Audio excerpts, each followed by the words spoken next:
Saudara, saat ini saya sedang berada di Hotel Santika. Nah, kali ini saya akan mengajak Anda untuk mencicipi menu lokal terbaru yang ada di Hotel Santika. Penasaran? Yuk langsung saja kita masuk ke dalam. Di bulan Februari hingga Maret, Hotel Santika menawarkan menu khas Kota Palu bernama Kaledo. Sup tulang kaki sapi dengan rasa asam menyegarkan ini disajikan dengan ubi kukus. Kaledo sendiri dikenal sebagai kuliner khas bernama kaki lembu Donggala. Selain Kaledo, Hotel Santika juga menawarkan pizza dengan topping tuna dan rendang. Kedua menu ini dipromokan di aplikasi My Value.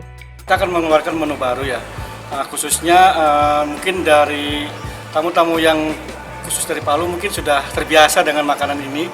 Tapi untuk tamu-tamu yang dari luar kota Palu mungkin agak asing dengan makanan ini. Kenapa bisa asing ya? Karena ini namanya sendiri terbuat dari tulang sapi atau dari kaki sapi. Selain Kaledo dan pizza, Hotel Santika juga menawarkan berbagai menu lokal lainnya dengan harga terjangkau. Selain menu lokal, menu sehat juga menjadi incaran para pengunjung hotel.